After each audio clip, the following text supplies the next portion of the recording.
I'm Brad Bowen, I'm Michelle Bowen. and we are the founders and owners of Acton Leadership Academy.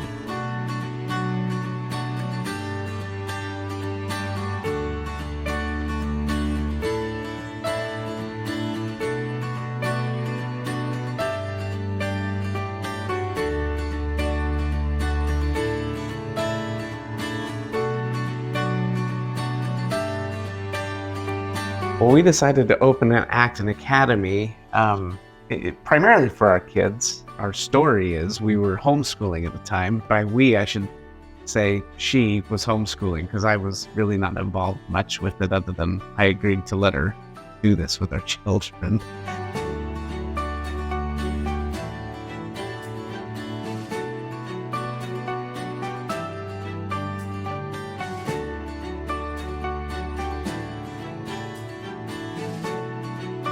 When I started the process, I realized that the lessons that we thought they should be learning were not the real lessons of life. So even though academic learning is important and the reading and writing is important, those were the most important things. And I went on a search of figuring out what is real education, what matters for our children to learn. And now that they're at home, we can do that.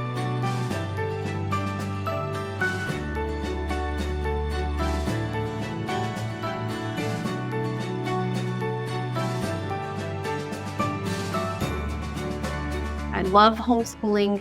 It was a great time of growth for us, but we needed a community of like-minded families and children and parents to have these deep discussions so that my children could get a different point of view, learn to express their point of view, to change their minds, and really learn how to chart their course.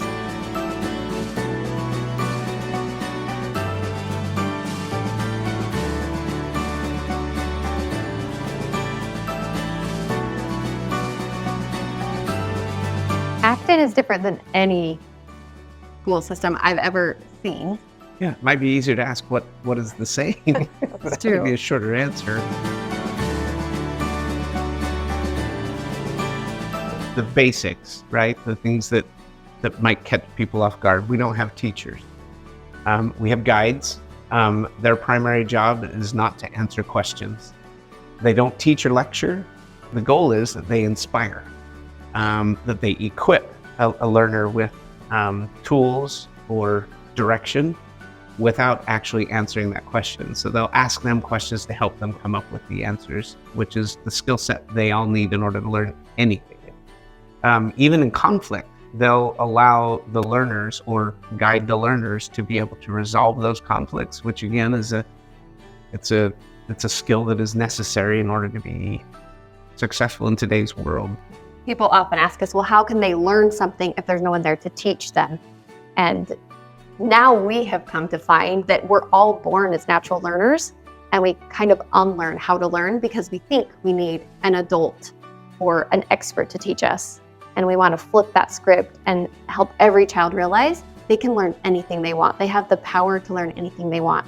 So Guide is there to help give them options and help them think of the solution and them find the way, all along building the confidence they need to solve any problem because they already have it in them. All of those things to develop a little adult that is capable of taking on their own life in a lot of ways, because again, those are adult skills that are not focused on in most education models. One thing that sets us apart most of all is our emphasis on what we call the hero's journey. And that's the idea that every hero, every human is here to fulfill a big mission and divine purpose. And we want everyone, not just the children, but the adults as well, to see themselves as a hero that has an exciting adventure to go on. So not just a learning adventure, but that they have a calling to fulfill. So we say that every child is a genius who deserves to find their calling and change the world.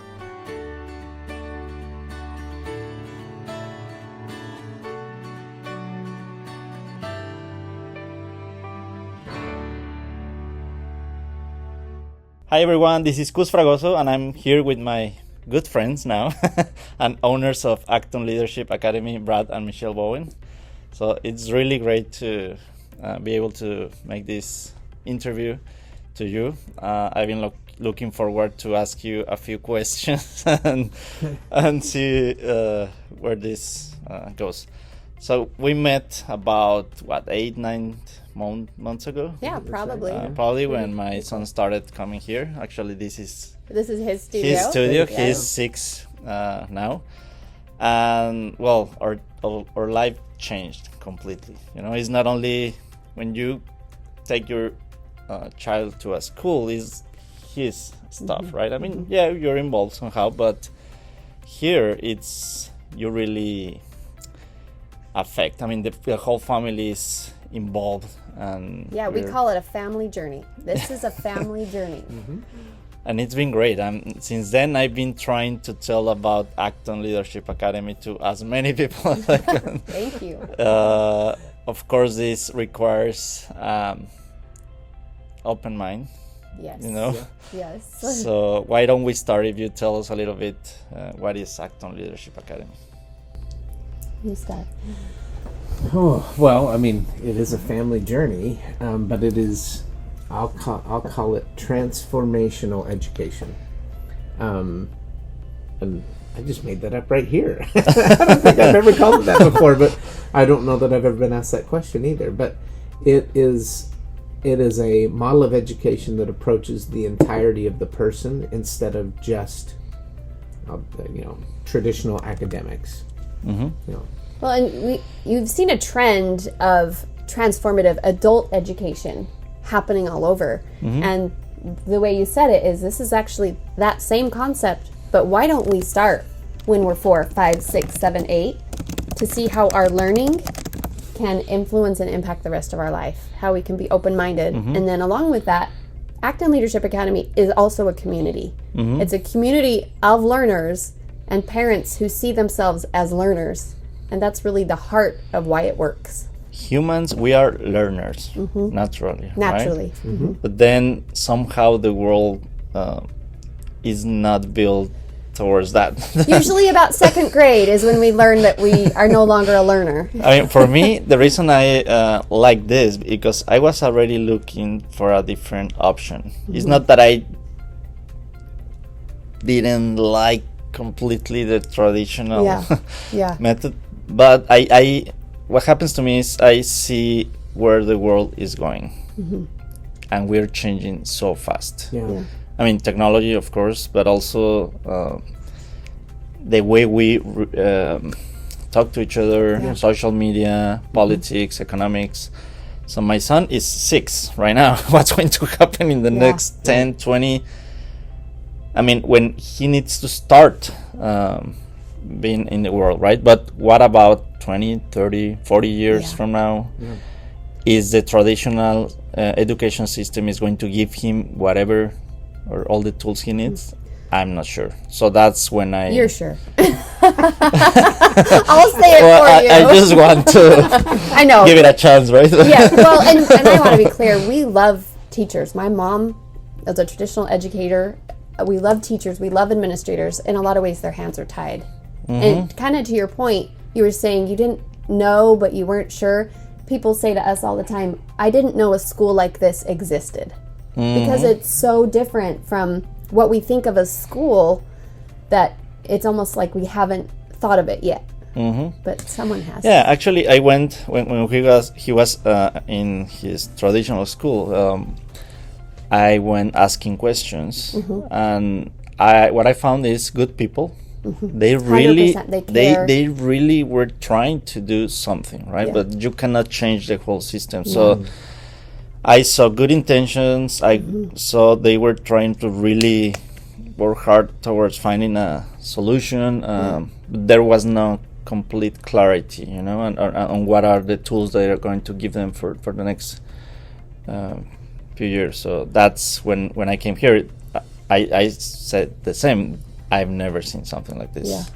Well, maybe I've shared this with you before, but the original founder of Acton Academy said, you know, when you think about it, is it going to be easier to go and try to change the United States postal system or to build FedEx? And that's what he did. He said, let's that we're not going to change that. It's too big, it's too large, it's been around too long. Let's start over with the most important principles, with fresh eyes, with the things that we think our children need for the future, and let's build that. Let's start with that, and let's build that. Well, and based around the idea of decentralization of power, right? In the traditional model, all of the power is really held at the top and then disseminated down, and they say this is how we're going to do things, as opposed to, you know, the approach here is literally like put the power in the hands of the learners and let them build what it is. And so there is no, you know, centralized figure that is like controlling and saying, no, this is what we must do. There's guardrails and things that they have to operate within, but for the most part, it is entirely decentralized in the way of power. I mean, Michelle and I mean, we have an interesting role. You know, people call us the owners, but we don't own much of anything. Like, these, our heroes are the ones that are literally in charge of the school. And so when somebody comes to, can we do this, or is this school like this? It's like, well, it's kind of up to you how that all plays out. So, but in the traditional model, there's no freedom to have that control be anywhere else other than at the top. And I get it. It's a massive machine. And if you don't, you know, if you have as many millions of people as they have in there every day, of course there has to be some elements of control with the way that it was built and structured, and the philosophies it was built around. We just don't adhere to that anymore because it doesn't work. You know, it just doesn't work, and it's no one's fault. No one's bad that it's happening. But that's the reality of the situation. Well, and maybe to get back to your original question of what is this? It comes back to trust. We fiercely trust the young people with their education, with their learning, and to make decisions about their learning. And like Brad said, it doesn't mean there aren't guardrails. It's not a free-for-all, but they have a lot of choice and a lot of insight to what they need because it's them. And then we ask parents to do the same thing. And, yes. And that's challenging. It can be challenging. As you said, probably sometimes it's easier to build something new than wanting to change something that it's not already working. And we could apply that not only to the education, right? 100%, yes. So I see the world going into that direction. At some point, some things are going to break. Yeah. And we will need to start new things that work better with our current world, right? Well, and to that point, then we need leaders. We need heroes. We call them heroes instead of students that have been trained and know how to do that, know how to think. That's why we have chosen to be a leadership academy, because everything is leadership. And they need to know as they step into parenthood, running businesses, or rebuilding something that's broken, they can lead, and they can do it well with wisdom and courage and caring about the people they're working with, all the things that make truly great leaders. They can start learning when they're 4, 5, 6 years old. Yeah, that's actually one of my questions. What's the relevance of a proper education in today's world? Because what I've seen is we are so used to the traditional method that it's like, okay, my son is this age, he needs to go to kindergarten, then blah blah blah, 1 2 3 4, and it's like it's already everything like really very well structured and expected, right? So when you want to change that, there's some resistance to change. That's natural for humans. So, but right now we need to see what's the relevance of implementing a new method or a new approach. So what would you say in general, what's the relevance of a proper education in today's world? Let's start in general. Well, and I want to actually define, are you defining proper as what we're offering or what the rest of the world is offering? Because I think that that would be the I guess the going mindset is that a proper education is kindergarten through 12th grade with some good teachers who care. No, I think probably I'm thinking more on the word education, more general, not only school. More like how do you prepare a human being for the world? not only school, right? Yeah, this is really important because when we get into words, we all assume that we... That's a really good clarification. So we usually say learning versus education or teaching. So what is the role of proper learning?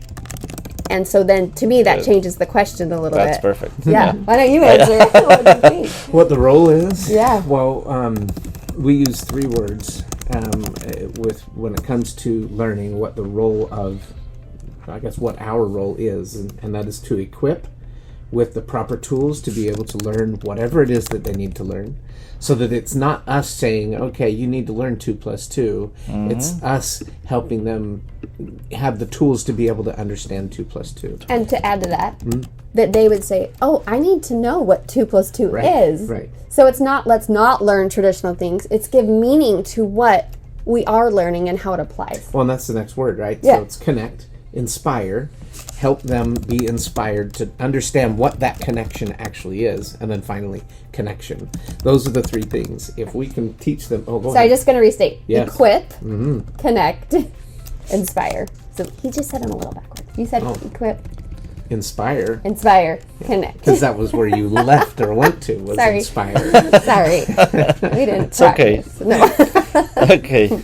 Yeah, I mean, regardless of the order, those are the Connect, 3 tools inspire. that we see as the most valuable things that they have. Because if they're equipped with the ability to learn whatever it is that they need to learn, they're inspired to continue seeking. They're no longer, I guess I'll say, not curious or uncurious. They're inspired by the world around them and want to learn and understand more. And then connect all of those things both with people and also concepts that they're connecting and integrating, so that math and science are no longer individual subjects that are separate. Yeah. I mean, you can't separate mathematics from physics. You just can't do it.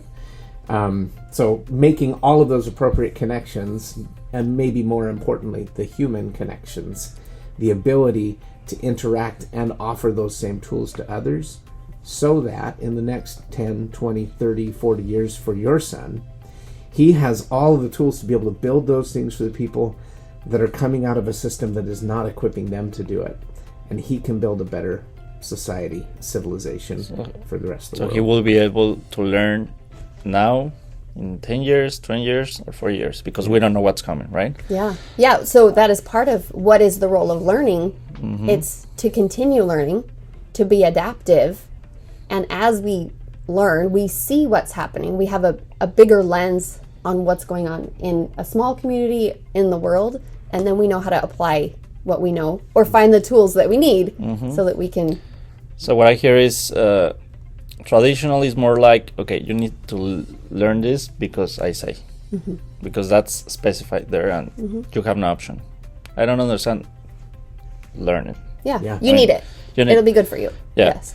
And here is like, okay, let me tell you why this is important. Absolutely. Right? And all of that always is important, that it connects to their why. Not why I think it's important for you. It's why is this important for your life, for your journey.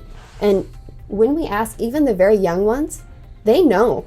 Intuitively, they can say, it might be different than what we would say. It will be. But they know, they can see, oh, I'm going to need this, or this is worth my time and effort.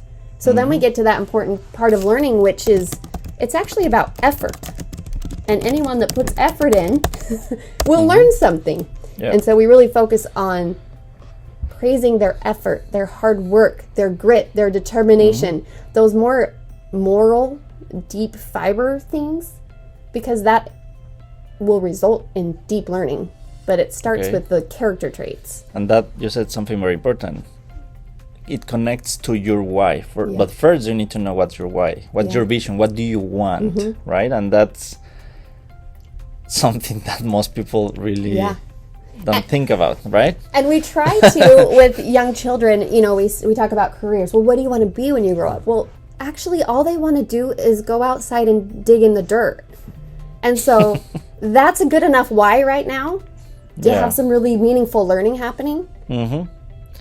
So you connect the learning to that. Sure, why not? It doesn't have to be changing the world or something like that. Yeah. Okay. But yet we use that phrase a lot because we believe that people are meant to, they have a calling that will change the world. And we want them to believe that they have the power to change the world. And, go ahead. Yeah, just before I Yeah. lose this. So it's valid to say, right now I have this specific interest. Probably don't have a really long vision about the future, but right now I have this.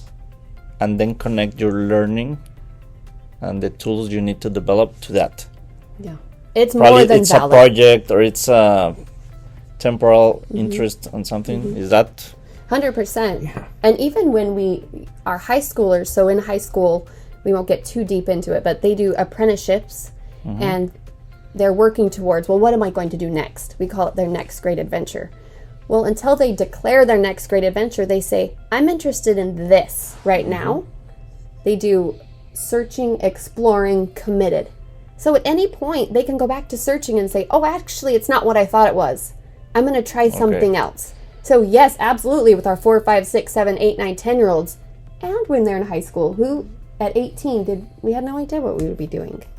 and there's not a big consequence for being mistaken of. No, it should be celebrated. Yeah. That's actually probably the most valuable thing that you can learn in any environment, is that you can make a decision and it can be a mistake.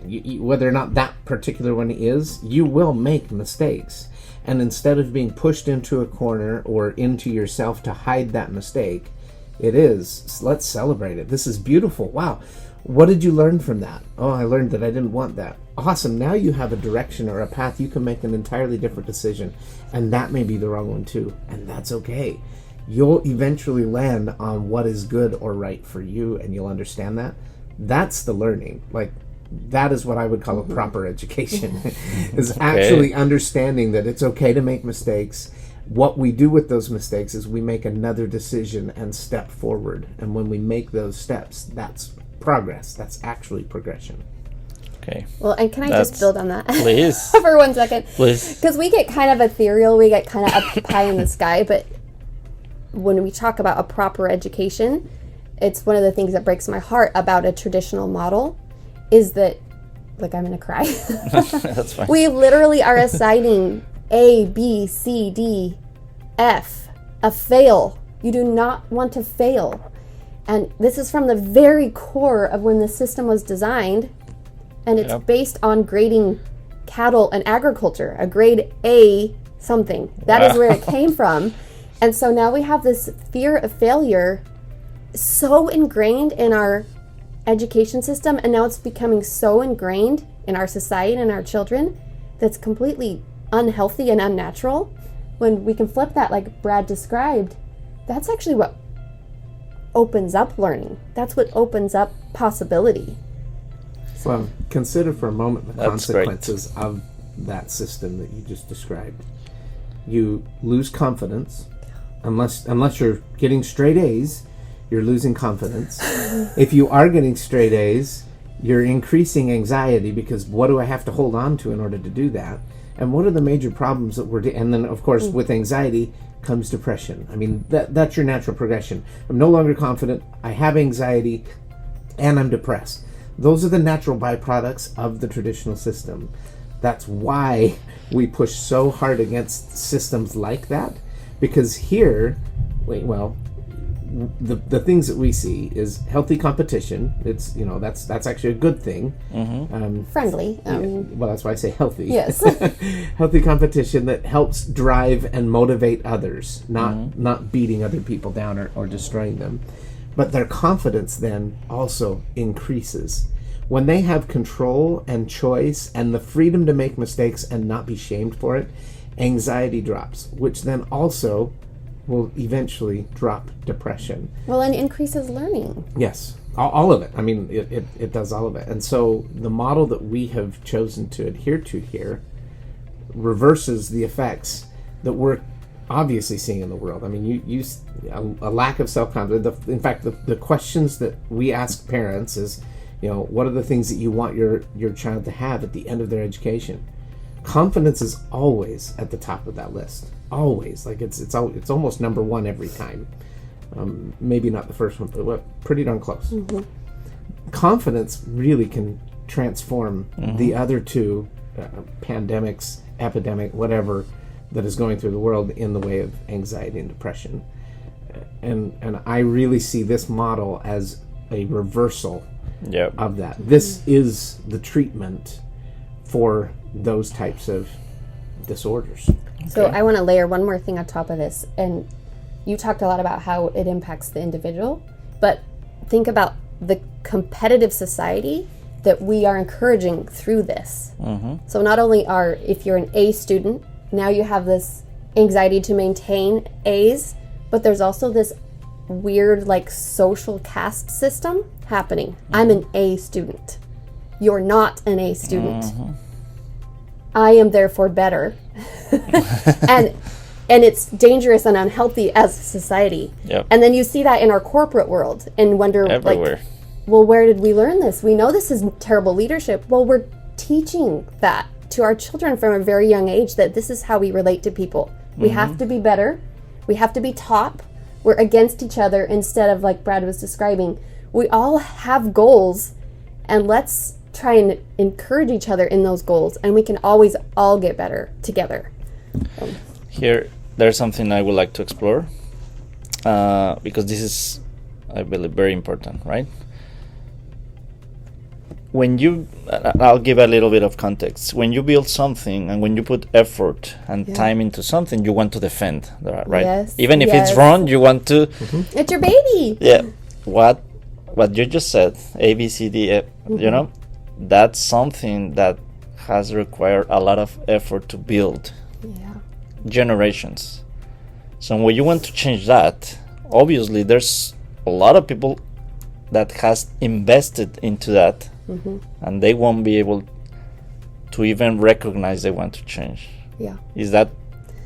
I mean, no, probably some people won't like that what I'm saying, but that's our daily battle. But then we need to create that, self-awareness, or see beyond that. Like, hey, okay, yes, this was correct, probably, or this was good.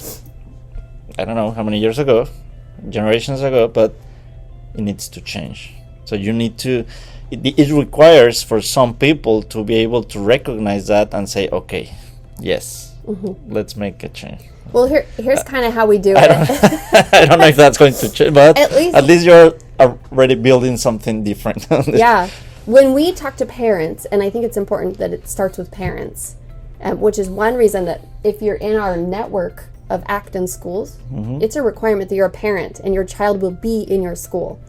But we ask parents, when you envision your child at 18 years old, they're ready to leave your home, what are the skills and experiences you hope that they've had so you feel 100% confident they're ready? And when you put that lens on it, you get the right answers. You hear real world skills. You rarely hear biology or physics. Never. We sometimes hear math, but maybe twice in all the time we've been doing that. Most of the time, even that math is in association with the things that are lacking, personal finance, or a basic understanding of what math, the application it has in the real world. So that's often the context that even math will show up. But that they're good spellers. I mean, that's really not there.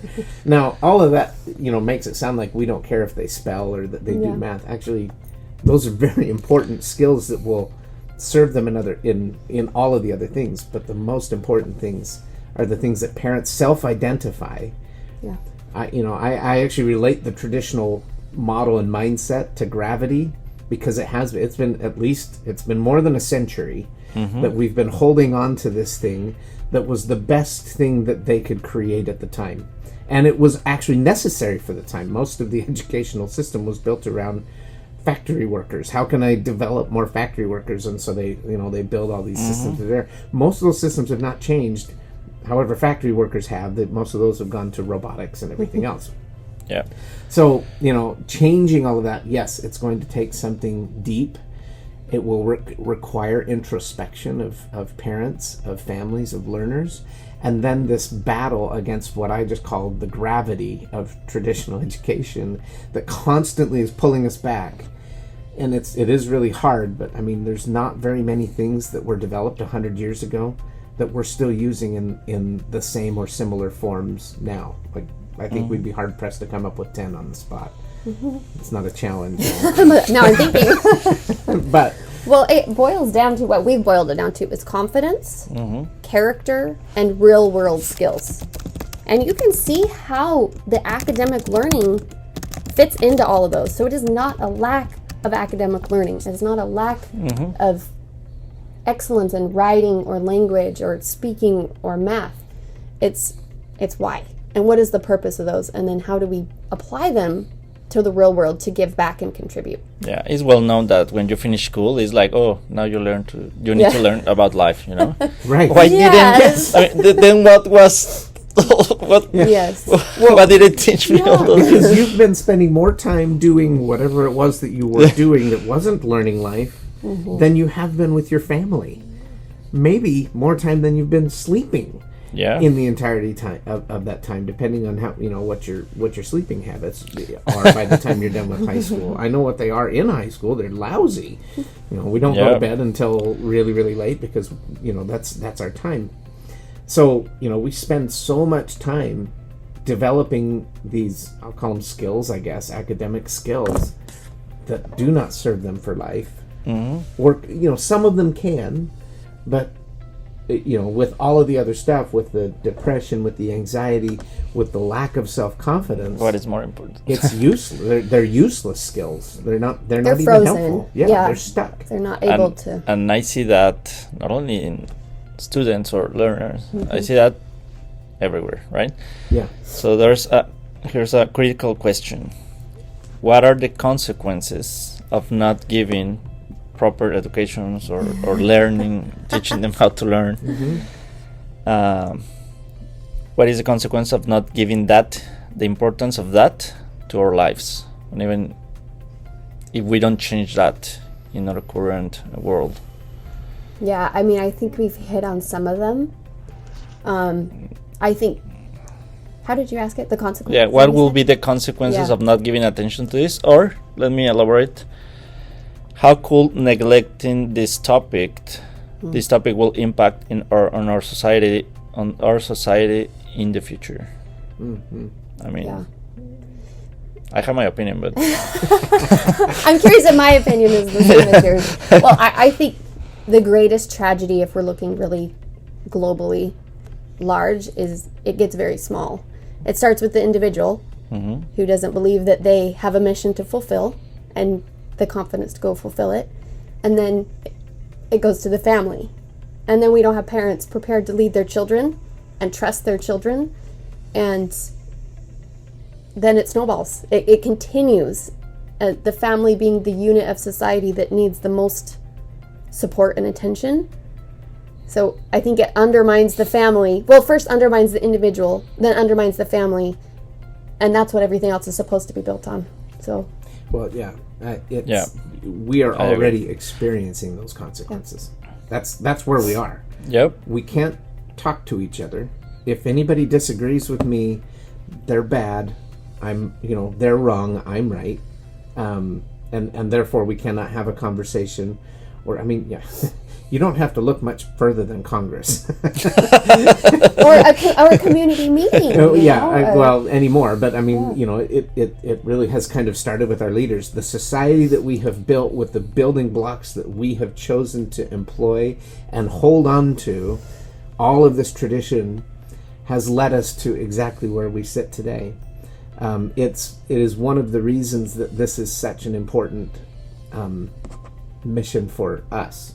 We could offer what we're offering to our children and, I guess maybe check the box and say, okay, our job is done. We've done it for our children. I look at my generation, I'm like, we've already broken it. It's awful. We just as well, we can throw in the towel now. If we don't change this next generation rapidly, quickly, I don't know that our society makes it another generation. Okay. That's what I wanted to say, but I didn't want to be that. I was like thinking, will that be too extreme? But that's what I see. No, it is. I mean, every day it becomes more extreme for us because we see the consequences in real time. It's that serious and impactful if a change is not made now. And so, there are people that look at at us and like, you guys are crazy. And they might be right. We very well they are be crazy. But we are absolutely dedicated and committed to helping this next generation save our society. I love that. And my personal opinion is that it starts with your family. Mm-hmm. What I observe is that many people around the world is just, if you're a parent, is like, oh, I have kids. Yeah. And they're just there. Yeah. It's like, almost like objects, it's like, oh, they're there, okay, good for you. I don't see many people really understand they're human beings with feelings. I mean, you're struggling with stuff. How are you preparing them to not struggle so much, to give them the tools? I mean, you cannot be you just cannot neglect that. You need to pay attention to that. So we need to start with that. And that's why I love about Acton Leadership Academy that you really involve also the parents.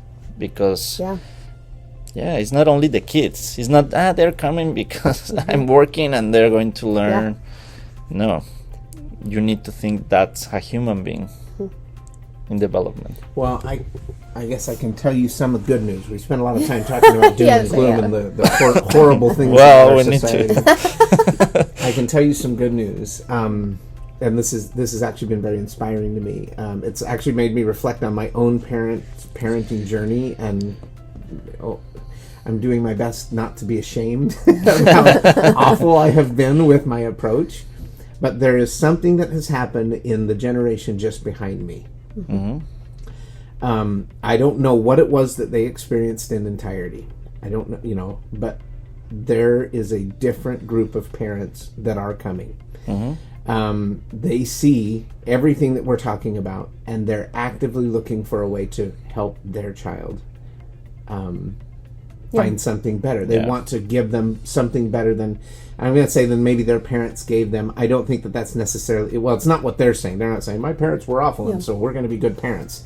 But there's something inherently in them that says, this is a human being that needs my attention and needs to be given the freedom to be able to grow and learn in the way that I don't want my child to lose their curiosity. And maybe that's the piece, actually. That might be it, as they see that they were maybe not as curious, or that their curiosity or childhood was stolen from them in some way by this traditional system.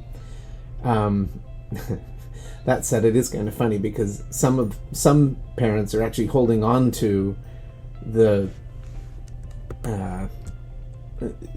few good parts that they experienced, and they're like, well, it wasn't that bad for me. No, this will be just fine for my child. And I'm like, no, you're totally misremembering all of the terrible things that you experienced when you were there, and and pulling out these few nuggets that are good. I mean, there's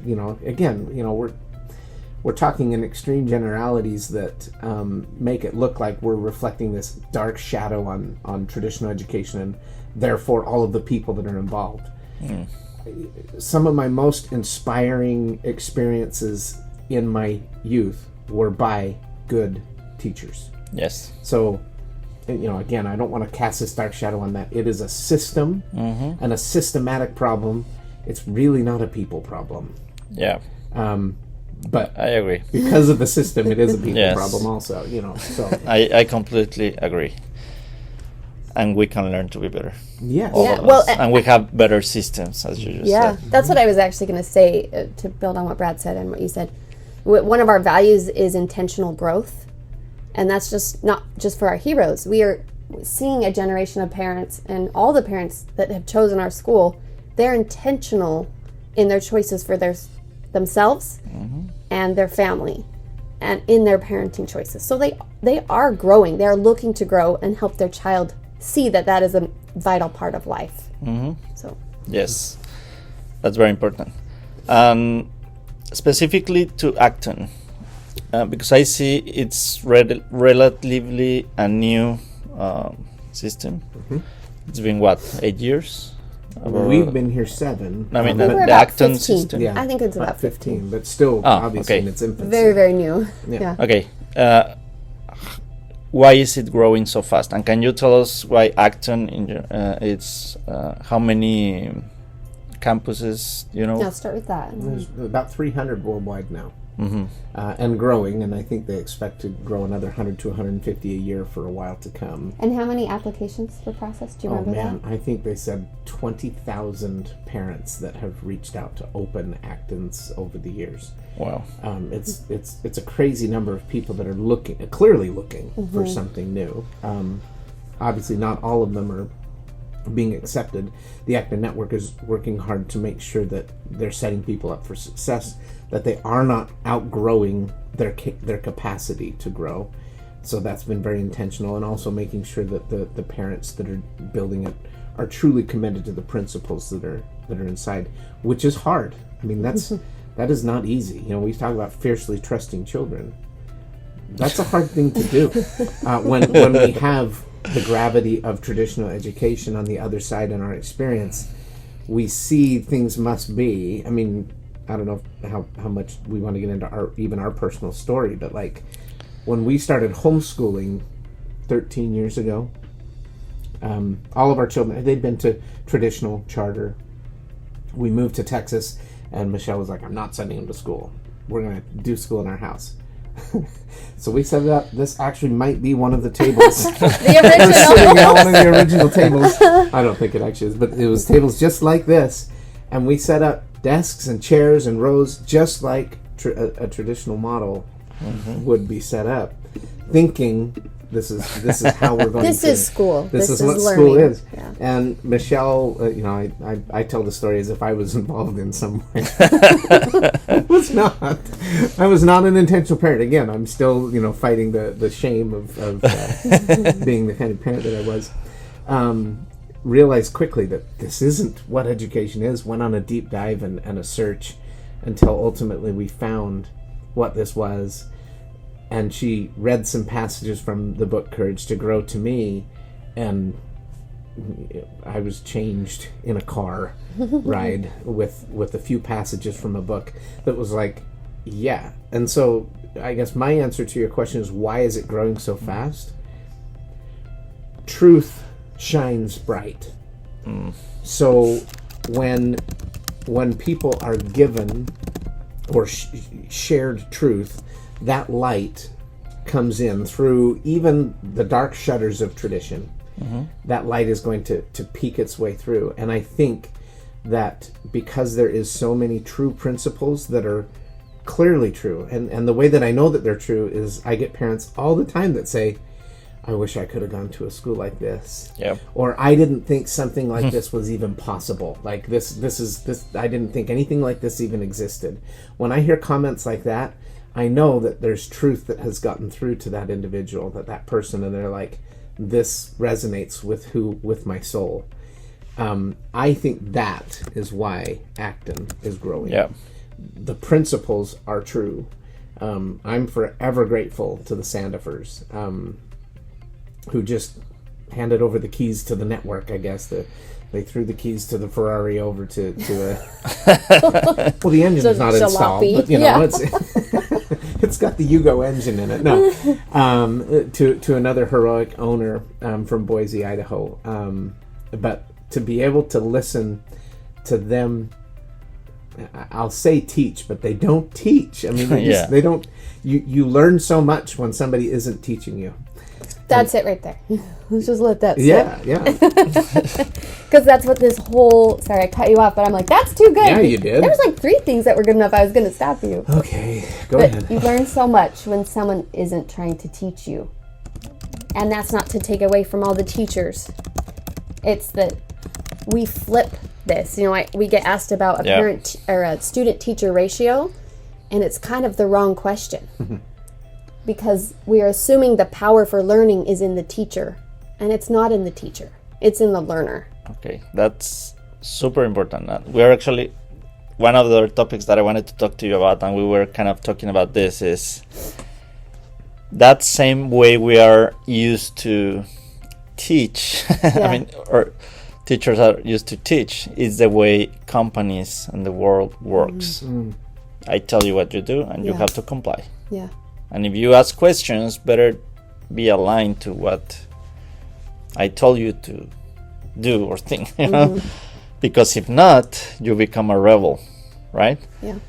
So it's probably kind of two different questions. First, how Acton is going to impact in future generations, this current generation and next. And then we can probably, let's answer that first. And then we can go to how can you apply this to the world, to that work environment or business environment. Well, I have an initial thought, and that's that the deep respect for each individual that is grown in an environment like this translates into a deep respect as a leader for those that you lead. And when you find value in those you're working with, you don't lead like this. And so it changes the work culture from this to a collaborative environment. And I don't have any data on this, but I bet the most successful companies don't operate the way that you're describing. I think most of them do operate that way. Right.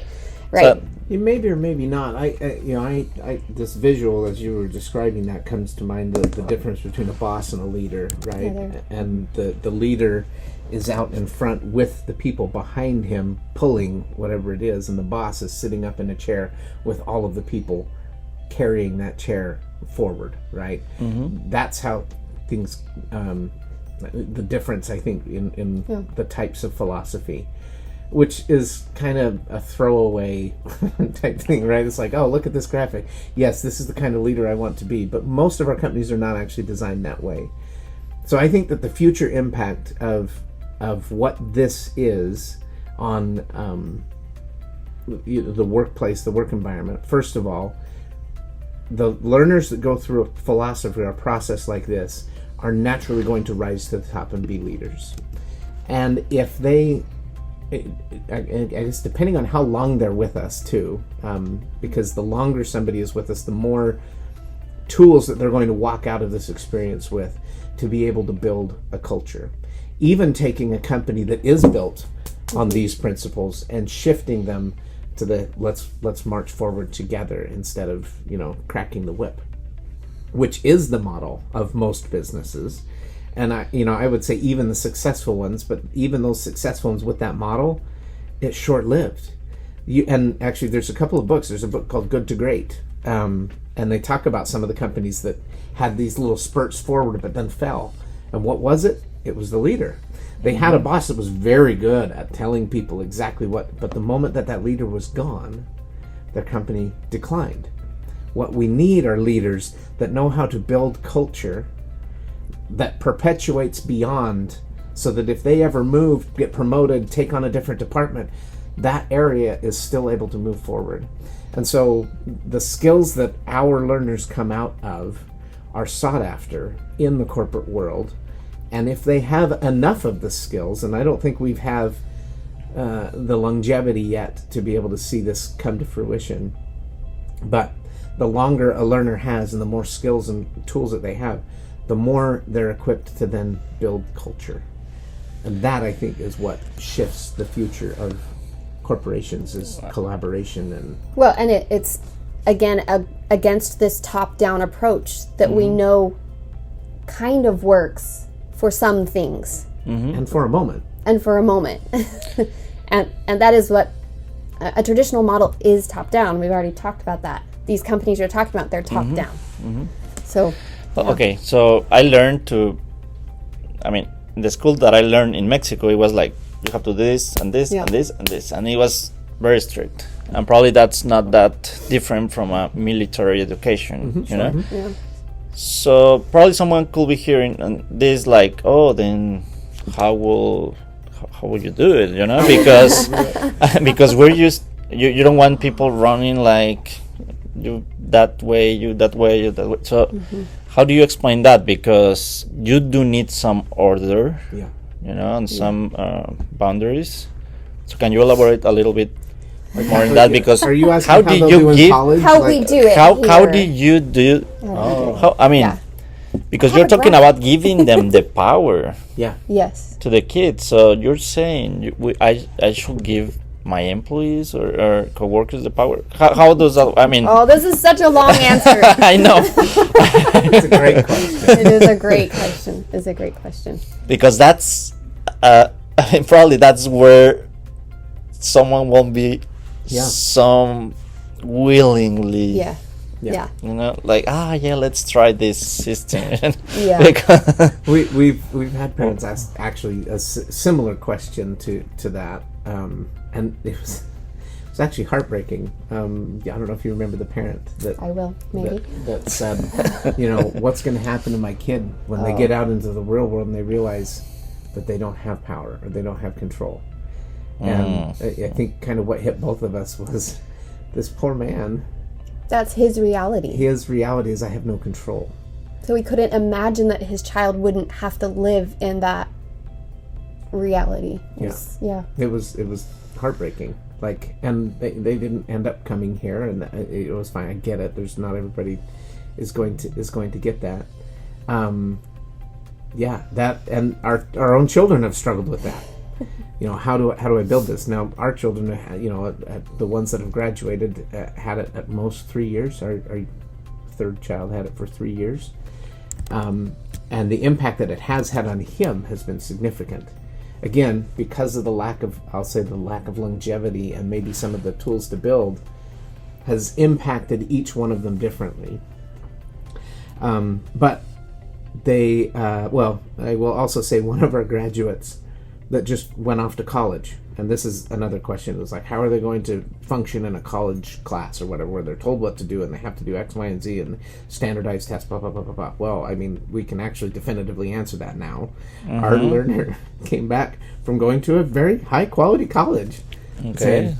I had no idea how easy this was going to be. Like, he was worried about how hard college was going to be, because he already had all the skills to be self-organized, self-driven, learn what he needed to learn, when he needed to learn it, and because he knew how to choose that for himself, he flew through it. It was like, oh yeah, this is no big deal. He actually said, it's so easy. They just tell you what to do and you do it.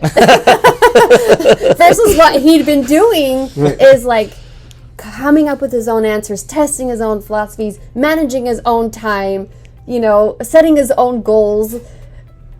And he's like, okay, the syllabus, and here's what I'm going to be learning on these days, and I need to make sure that I have this done by this test. Okay, fantastic. He had all the skills that he needed to breeze through college, university anyway, and they'll be capable of doing that. In fact, they will show up in such a unique way that they will rise to the top. But I also think there's something even more liberating about that. Now he has the skills to not just do the thing, but enjoy his learning. Because we know that. Yeah. They love learning. They thrive in an environment because they've found a joy in the learning. So then you get to college, great if all those other skills are easy, but now the learning is rich. Where a lot of my college learning, there were some things that were really life-changing. Most of it, I just had to check the boxes. I didn't really like school. Yeah, so like we all just check the boxes, then we check the boxes through college, and somewhere in our 40s have a midlife crisis and decide we need to start learning again. And then we fall in love with learning and the world opens up to us. So the idea probably that we have that when you give power to someone and allow them to have their own opinion is that you will have a mess, right? It will be, but it's not actually that. Oh, well, so, sometimes it is. Well, yes. Okay. Well, okay. We kind of totally forgot your entire question and didn't answer it. So the best way I describe it, I actually have a graphic. Let's talk about that because that's that is really important. There's freedom within guardrails. And this is a truth, I will say it right here, this is a truth, that freedom is earned through responsibility. So when you show responsibility, you earn freedom. That is in the real world, that's how it works. It's in childhood. Exactly. In your home, You give your children more freedom when they demonstrate that they are capable of doing things. Yes. Most parents give their children more freedom when they demonstrate responsibility for certain things. It is a real, actually true life principle. Yeah. So we just say it. Yeah. We say you have freedom within these boundaries. And the boundaries are kindness and respect, good stewardship, taking care of your place. I'll probably forget some of them. Integrity and truth. And there's one more. Yeah, there is one I more. have a graphic. And then there's another one in the middle that's fun. It's, fun. all of this freedom, or all of these guardrails actually provide for an environment that is then fun. Free and fun. But when we go outside the guardrails, whoa. No, now you're infringing on other people. And that's when we got to stop and help someone see that that's what they're doing. They're not keeping their promises. And either they choose back in to the middle of freedom and fun, or they're choosing to leave the community. Okay, so what I'm hearing is those boundaries come from considering other human beings, or that's the basic, yes. Because we are so used to me, or this is my company and I have to compete with other company, and I don't care so much as long as we are doing good or we have profit, right? Yeah. But they are human beings. Yeah, but we have profit. Yeah, so how do we treat human beings? So we are my graphic right now. It's just right over there. That is also we'll bring it. Traditional model. Going back to the traditional model, you're actually let's say the A's. Okay, well, how many people get to be, we'll say, the valedictorian, or how many people get to be in that top 1% of the class that then go on to get scholarships and everything? We're literally putting our children up in competition with each other, which naturally forces us to put other people down, which is what we see. That's why bullying is such a big thing. I mean, you look at all the overarching problems with society, keep going back to it: anxiety, depression, bullying, disrespect, fighting. I mean, we celebrate all of those things without celebrating them, but we actually do when we encourage them to go in competition like that. That's why healthy competition is actually good, and encouraging other people to rise is actually a positive thing. Yeah, we're just not equipped with it. So these are the diamond guardrails. So inside you can see, this is just a poster made by one of our guides. So she did this. Good job, Miss Lina. Freedom and fun are in the middle, and on the outside are the guardrails. So if a hero steps outside, that's when we pause and something happens. So they are kindness and respect, truth and integrity, hard work and grit, and careful stewardship. So these are the ways that we show responsibility. When we do those things, we have more freedom, and as a result, more fun. So you can see the opposite of these is being selfish, sneaky, thoughtless, or harmful. And so any action that is one of those would be outside the guardrails and not a part of our community. So while there is a lot of movement and what we would say is organic happening inside, it's not okay to act in certain ways. And we declare that. There you go. Okay. There it is. Did that answer the question? No more questions? Can you say it again, the opposite? Sneaky? Yeah, so the opposite of kindness and respect is being selfish. The opposite of truth and integrity is being sneaky. Hard work and grit is being thoughtless. And careful stewardship is being harmful. So that could be of a space or a thing or even a friendship. So those are the guardrails and the opposite. So perfect. Look at that. What go right there? Just in case we need it. It'll fall down later. Okay. There you go. Okay, so we were talking about how can we apply this into the real world. Should I get my poster again? It No, all I know. applies. And my point was, yes, profit is, you need profit to operate a company. That's obvious. However, how do we set a boundary there between profit and the well-being of other people? Because sometimes, and it looks like it every time more, that profit is more important than anything else, right? Well, at least that's my opinion. Sure. Well, and we see that in many companies. So how do you how will you apply this to a company or a business that, yes, you need to have profit, but at the same time you need to consider people and empower people? Well, if we're talking in terms of productivity, there are studies that show when people feel trusted by their employers, they're actually more productive.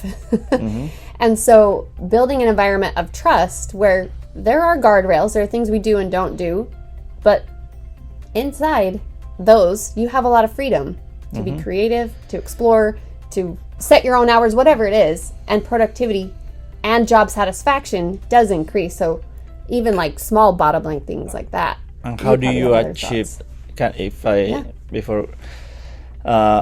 do you achieve that productivity? Because I've also heard from business owners that when you trust too much or you give too much freedom, they will take the easier way or yeah. I mean, there's a couple of real world examples that a friend of ours in California runs a company, and his I guess the tagline for at least an article that was written about him was "First fire all the managers," and that's his philosophy, right? I would say also, that's on a very large scale. It's a very, very large and successful company where their employees are free, self-managed. They manage themselves. They're responsible. They operate within those guardrails where they treat each other with kindness, respect. They're very careful with their stewardship and taking care of the things. If they need additional things, they can make requests and actually get the tools. Anyway, it's a fascinating company that I want to actually learn even more about. But so we've seen it actually in practice in the real world where it's very, very successful. On a smaller scale, even here at Acton, I don't know if this is a safe thing to admit publicly, but we don't have an employee handbook. Like, we have an agreement with the employees that we have, but in that agreement, there's no sick time, there's no vacation time, there's not, all of the things that you're told that you need to have in order to make sure that people show up and blah, blah, blah, blah, blah. I mean, we have an expected time that people are here, and that they're here for at least this long, but even within that, they communicate with each other and say, hey, I need help for this.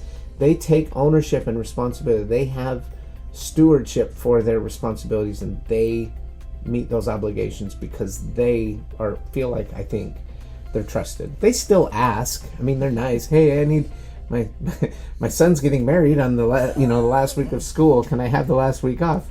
I think we actually rejected that entire request, but honored most of it. We're like, well, how about this many days?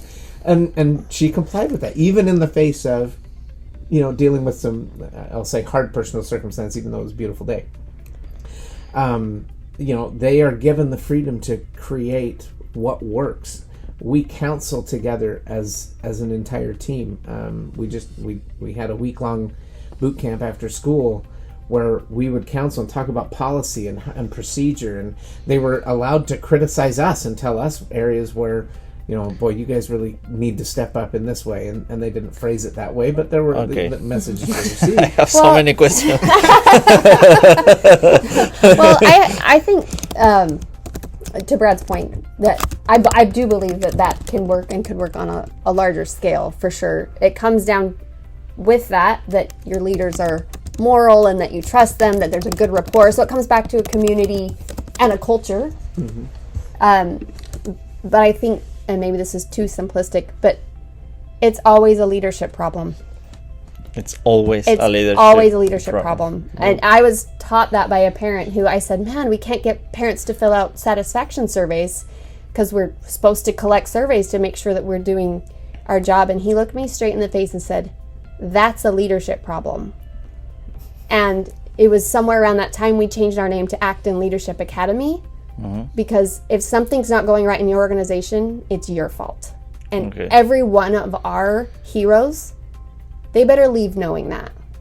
They have the power to influence what's happening in their own life, their family, their company, the world. And taking personal responsibility 100%. For all of it. All of it. Like, nothing's happened to me. I've created what is... I'm a part of this. Yes, I'm involved in all of this. jumping back to for a moment, you talked about profitability. Part of the thing that actually makes that culture, because the one guardrail that came up when you mentioned profitability to me was careful stewardship. You can have a company that is unbelievably profitable, but without appropriate stewardship and operating within even the diamond guardrails of that one particular principle, the company is not going to be successful. They can make money hand over fist, but if somebody's just out blowing it on X, Y, or Z, or not taking care of it, I mean, this is the problem that we are facing, right? I mean, as a company, it's like, okay, how do we protect and manage the resources that are made available to us in a responsible fashion that people don't, I don't own a Lamborghini, right? I couldn't afford one anyway, but let's say I could. That's not what I pull up to school in every day. I have my work truck, and I drive up to school in my work truck, and Michelle and her family commuter vehicle. That's we're doing what we can with the resources made available to us to protect those, so that we're providing the best environment for our learners. So a company that does not manage or watch the profitability well, and the owners drive. No, there's nothing wrong with driving a nice car, but that's kind of a marker, right? That you can see, they're driving up in this while all of their employees are in beaters. That may not be the best management of profitability. How can we help our employees see the value that they're creating and reward them for that? Again, going back to culture, it's all kind of in the culture. And the beautiful thing about what we do here is they get to play with that in a very real sense in their own studios. They're not here to raise money necessarily, but they are here to raise learning and increase in understanding, and that's the game that they're playing in this studio that translates then into, I think, very real. So it's a very complicated answer. Yeah, I know. It was going to be long. I know. And it comes down to each individual person and their value set, and then it comes into how do we impact the world based on our value set and help others. So if everything is leadership, and when you have an organization where the culture is about everyone or can be a leader, how do you? Where is the responsibility for the organization? Is it only in the leader, or everyone has part of the responsibilities? That's I would like to. I know that's a very even more complex. I know question, it's a but fascinating question. If everything is leadership, and there's someone, in this case you, in Acton Leadership Academy, which by the way people love you and we love you, and so nice. You're awesome, and they have actually said this Acton is even different because of you too. So that's great.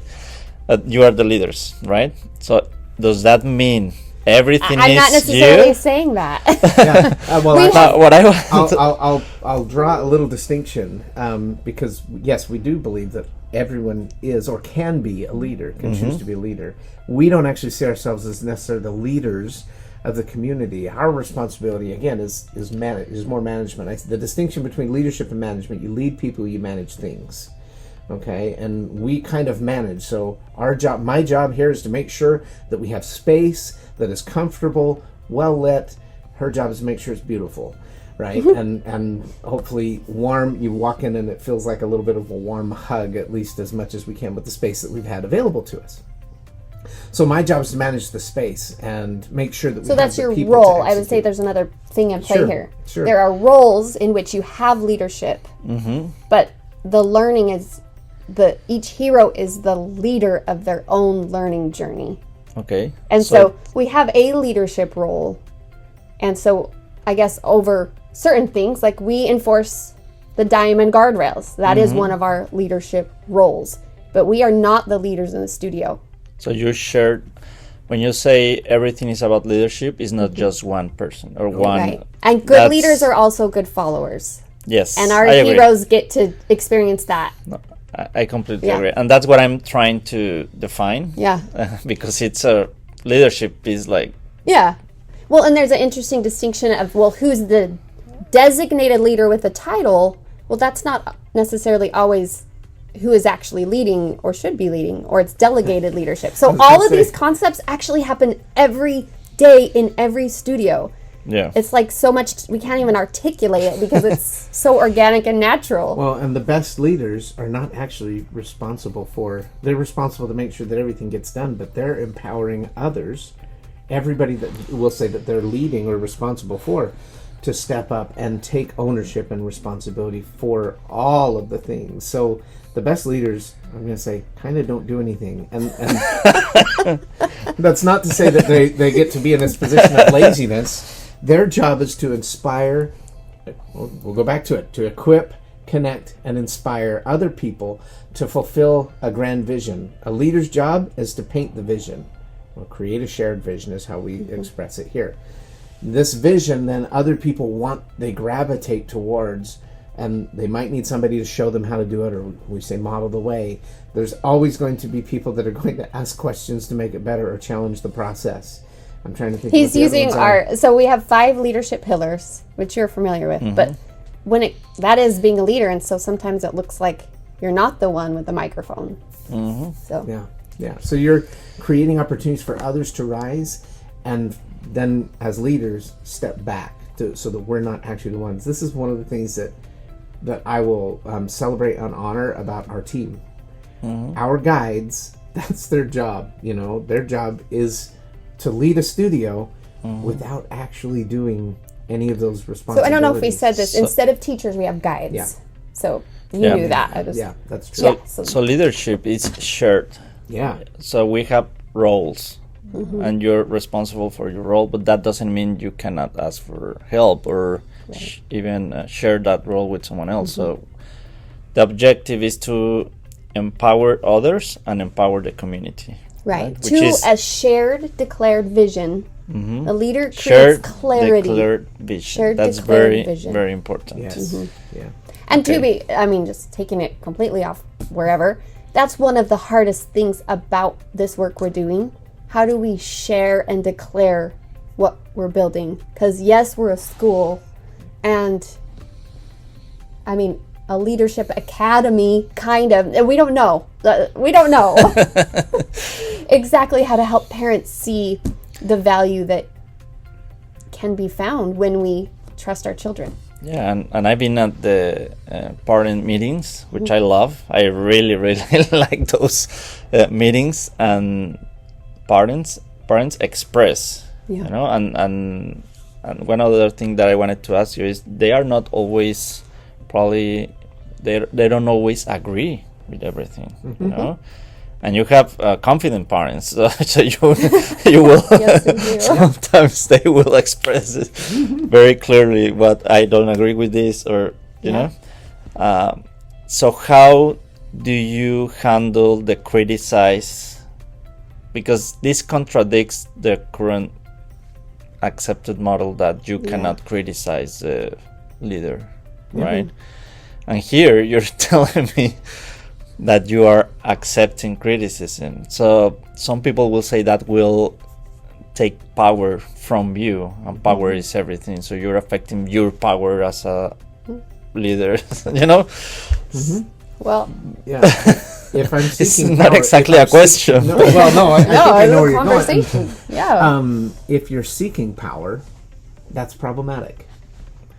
That's why decentralized power is so critical to what it is that even we're doing here. If I'm seeking power, I take feedback as criticism. If I'm actually just seeking to make something better, if I'm seeking to push a vision forward, I can take any and all feedback or criticism and receive it as feedback to then step into becoming better. I'm operating under the assumption that whomever is giving me feedback or criticism is doing it to make it better. Challenge the process to make it better, right? Ask questions to make it better. So if I receive that feedback and receive it as this person actually cares about what it is that we're building here, if I can receive that way and hear it in that lens, it shifts it from criticism to something that now this person is invested enough to give me their opinion so that we can then step into that problem together and make it better. Go ahead. Just to build on that. And so that is why feedback in the studios at a very young age is very important. They practice giving feedback They practice receiving feedback. There's a way to do it where it can be softened and heard more clearly, and there's a way to receive it. So that when they're building companies and families, feedback can be a function of respect instead of criticism. Okay. So, and more in a personal question on your philosophy, because when someone criticizes you, it's somehow, if you have a pride, it can really hurt. How do you process, how's your mental process to accept criticism? So I have a thought, but I'm curious what you say. I have a thought for you. No, I'm just kidding. I don't want this to become too personal.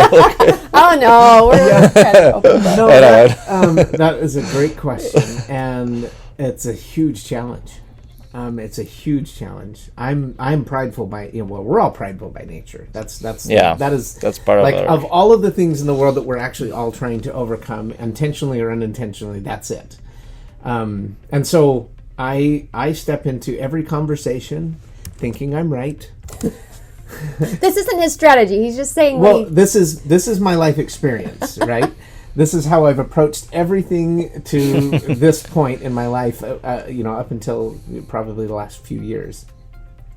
That there is a right or wrong answer, and mine is right. Because I've already, and I do this, I think through and I process things, and I'm like, no, yeah, I understand. Okay, yeah, no, I got it. Let's move on to the point. That's wrong. This is right, and so we're going to move forward, right? And so it's pride. That's something that I'm constantly working to overcome. And so, through a lot of personal work, I've been able to get to a point where I'm better at it. I'm not perfect at it. I'm really sorry. You're doing so great. Yeah, this is, but I will say that I am so grateful for this experience, because my background, my education, I guess I will say, when I graduated from college, was human resources with corporate training. I went into the human resource corporate world. I worked in human resources in a municipality. I was the director of a city. I was a human resource manager for a construction company. That's actually what brought us here to Texas. And all of these principles that we have applied here were pie in the sky and like up in the clouds. They're not even possible to put into place. But we get to step into situations with parents who are entrusting us, with their most precious resource, their child. And you can't approach that with pride, because I have no idea what I'm doing. Should I say that on camera? I don't know. Yes, you should. I don't know. I have an idea. I have a vision. I've grabbed hold of something that we think is beautiful, and over the last 7 years now, we've been creating and building that is incredible. And most of the time, parents, when they come in to criticize us, even sometimes when they're upset, and sometimes justifiably so. I shouldn't say sometimes with that. They're always justified. If they're upset, something's happened that they're justified in their feeling and emotion, and I shouldn't try to discredit that. So, having some opportunity to experience that, and then see parents that are actually trying to help me build something incredible and trusting me with their child, there's emotion and empathy that I can't help but experience when I see a dad bring their child to me and say, I'm really struggling with this. And it's weird. It still is weird that I'm the guy they're coming to, because I'm no good at this. I'm really not. I mean, you cannot interview my children, because they would tell you all sorts of terrible things about how not great of a parent I have. I am sometimes. But I'm so forever grateful for whoever that dad or mom is that's coming to me asking for help. And it's my job then to whatever that is. If it's something that I've done, my team has done, another child has done, I get to receive that and say, I failed in some way in equipping or inspiring this child, this guide, or myself to do something in a more appropriate way. How can I do it better? Because that's what this person ultimately wants. They want to feel seen, heard, and loved. It's pretty easy to do that when you're dealing with children. It's easy to connect with a parent in that way when you're dealing with their child. because I love their child, they love their child. We can connect on that and build from that whatever we're going to build. This is all stuff that, like, everything we're doing here, I never would have thought, coming from a corporate style background, that this was even a possible world to create. And anybody that might be listening to this interview is like, yeah, okay, it works fine with what he's doing, but you know, it won't work wherever I'm at. And I'm actually, no, don't accept that. You know, rise and lead in it, but it's hard. I was going to say, and we have had some really hard experiences, and looking back, for me, it's come down to two things. A leadership problem. We did not share and declare clearly what we are and what we provide. Or, yeah, I mean, we weren't clear, or we shouldn't have actually, how do I say that? They probably weren't our right customer. And a combination of the two. They actually didn't want what we were offering, and we weren't clear enough about what we were offering to help them see that and choose a path that they did want. So again, I think that's kind of what you're saying. It's always a leadership problem. Yeah. Always And so trying to see it from that lens, with what we've learned about leadership and what we share with our families about it, there's always a tool that helps us see that we have a responsibility in the problem. Okay, yeah, this is great. And actually, I'm listening to something that I consider very, very important. And we were talking about pride. And you also said, I had no idea. And it's sometimes hard for adults to say, I don't know, because we need to protect that. I mean, if we show ourselves weak, then we lose respect from others. That's the way we are wired. That's the way our instinct or nervous system works. But in reality, we live in a world, or a planet that has been here for millions of years, and we are just 40 some years, and we pretend that we already know all the answers. It's also not bad, or it's also acceptable to say, I don't know, right? And it's powerful.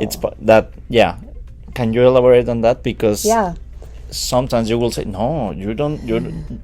How do you say that you don't know? You're the leader. You need to show yourself confident, and of course. But also, why do you say it's powerful to admit that you don't know? So I have two kind of thoughts. I'm going to relate it back to the studio, because I feel like that gets us both places. But as we've talked about the role of our guides, we don't have teachers, we have guides. And their role is never to make a declarative statement and never ask a question that they know the answer to. So you think about that. If you think you know the answer to the question, you should not ask the question.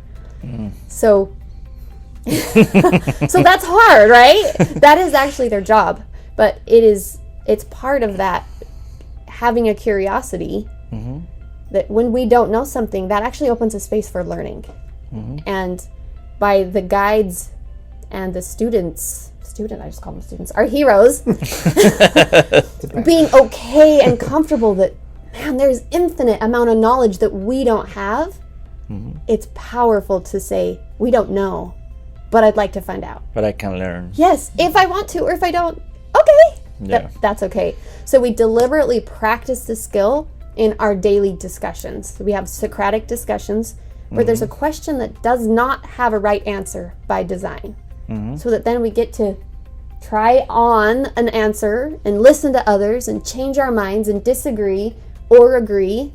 And so they're developing that skill of being comfortable not knowing, which allows us to be in a place of learning, not only from others, but from the world. So it's powerful to say, I don't know, because in a way you're admitting or the full spectrum or who we are. Who we are not, and what are my skills and what are not my skills that I can learn, right? Well, there's a vulnerability that comes with it, and I actually think that that's one of the character traits, or one of the key elements in these conversations. When people are willing to be vulnerable with each other, we're much more open to new ideas, and it also connects us as people. Yes, if I'm willing to be vulnerable in front of somebody else, that means I trust you. with this piece of me that's important to me. And they then, therefore, by nature, are more open and willing to put themselves out there. And you think for a moment, when you have a community of people that are willing to share pieces of themselves, which is actually what the Socratic discussion is designed to do, is to share just a piece of yourself, take a stand, be willing to be wrong, and go back and forth and change your mind, then I'm being vulnerable and connecting. And you spend a year doing that with a group of people, the same group of people every single day, 2 or 3 times a day, those are bonds that can't be broken. And you know, we often get people like, well, there's just not very many people there.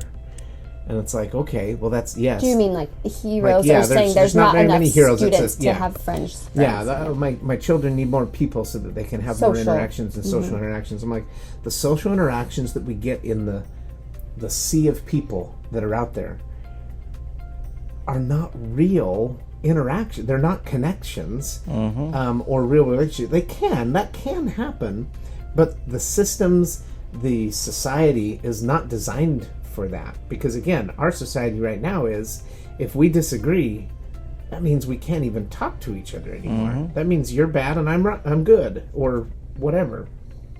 So when we're able to be open and vulnerable with each other, which takes time, because they're literally breaking society in order to get to a space in that space, and especially when you get to middle school and high school, that's some scary stuff there. And so all of that stuff is what allows for those connections to happen, for pride to come down, because I'm willing to be vulnerable, because you're also willing to be vulnerable, and now we have a connection. I can have empathy for you in whatever circumstance or situation. I can start to see how you came to the conclusion that you came to, and you can see how I came to the conclusion, and we find out that actually truth is likely somewhere in the middle. And we probably are a lot closer to agreement. So when you don't have that, there's a lot of space for speculation and gossip or bad interpretation of stuff, and that's what's happening to the world. Everyone is thinking, oh, probably he's hiding probably, and then no one shows their cards. There's no space for the opposite. It's not just there's a lot of space. That's the only space that there is for speculation, gossip, and talking behind other people, because there is no space to actually have that conversation anywhere that you have to deliberately create it, and that's what this place is. Not only is this the place that is deliberately creating it, we're creating creators of that space, which is ultimately how this saves our society. I have a question, and this is probably more personal, of something that I've been hearing and that I don't like, because I naturally trust probably too much. Me too. And there's I've heard some people saying, do not trust anyone. Yeah. And I agree, in a way. I know where that's coming from. You're not going to trust everyone, but at the same time, it's like, I don't like to be like this all the time. And so this is, I love that you're asking this, because we have an answer for that. Oh, great. And it comes back to a little bit more the poster, and leadership. Shared and declared. We have promises, we have commitments, we have covenants. So when we make promises and talk in discussion about what that means to honor our promises, then we start to get a shared understanding of what the promises are. And then we can trust that we have a shared understanding. But what if someone... you have commitments, covenants, contracts. Okay. That's how you can trust people. That sounds bad, like it sounds wrong, like there's a lack of trust, but it actually builds trust because it shows communication and collaboration. Trust is earned. I mean, you don't walk into Trust a room of people earned. that you don't know and automatically start spilling out about your childhood. But some people do that. Yes, and they're called overshares. Guilty. But it's really hard. It's really hard to do that. Now the door has to be opened, or the ground has to be cultivated somehow, in order to create a place where that kind of sharing and vulnerability can happen. So you don't want to walk around the world entirely guarded, but you do want to seek out and create cultures and communities where where that can happen. And there's ways to do that. the corporate world, things like trust fall, and I mean, it's like, oh yeah, I trust that everybody's going to catch me and I'm not going to drop on the ground or whatever. And I've seen some really funny videos where that didn't work out so well. They try to create, and there are ways to do that, games that we can play and things that will invite a level of vulnerability to just kind of open the door and start to till that ground just a little bit. But it's intentional. It has to be intentional. I guess it doesn't have to be. It can some people do it naturally, but again, those are the skills that I'll just say a refined leader can see. There's something missing in the culture. What do we need to do to cultivate it? And it might be a group activity like that. But our heroes, the young ones, they start to see it because they're looking for it. Because they're being asked questions of observation, so they start to observe people very deeply, so that they begin to refine those skills. Yeah, the way I do it is I ask some questions, get to know the person, and then I give you some credit. There you go. If you abuse that or take advantage of that, then I already know. But I prefer to trust, let's say, to a certain point first, instead of being all the time like this. Yeah. And there's you kind of have to do some of both. Yeah. And you've heard the phrase, clarity is kind.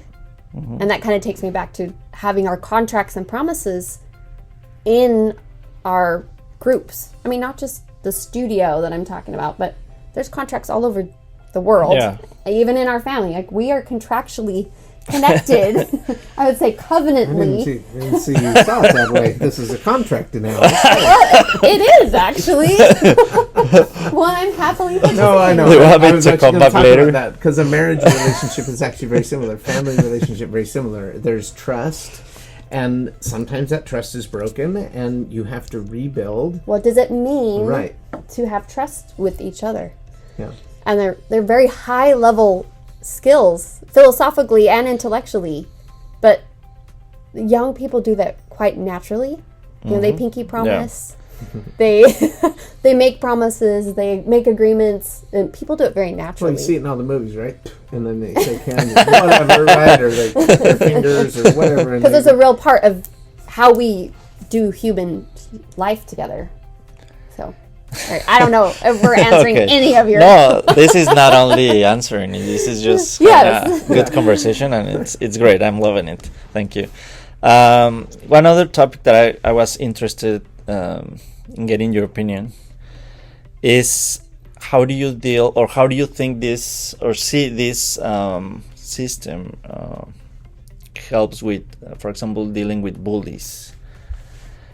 Not only here in the world, and probably, let's say, learner, they graduate here and they go to the world, and there's bullies in the world, you know.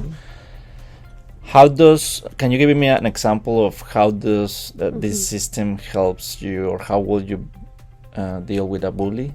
Yeah, I'm gonna let Brad answer. Sometimes those bullies are really sophisticated. Yeah, so it's not necessarily someone like is really like typical bully or aggressive, but there's different kinds of manipulation. So how do you think this helps? I'm going to let you answer it, but I just want to say, before you do, almost always, in my experience, the bully has something deep and hard going on, and that is why they're acting out in that way. So they're trying to hide something. I don't know what, but I just want to say that, because...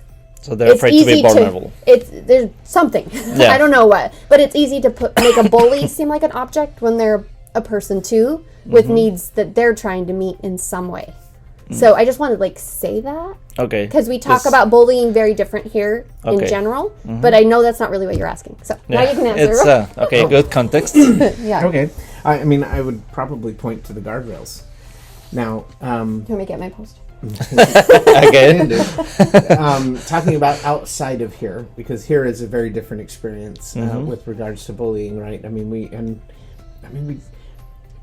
That word also gets thrown out an awful lot. I mean, there's a lot of buzzwords that are happening out there in our world today that I'm like, okay, we've way overused, these words, and I won't spill them all here, but Bully, I think, is one of those words that can be overused, which then devalues the word itself.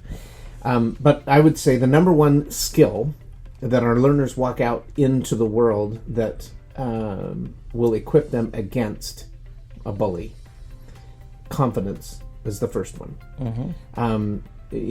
Often a bully is preying on somebody's lack of confidence, their weakness.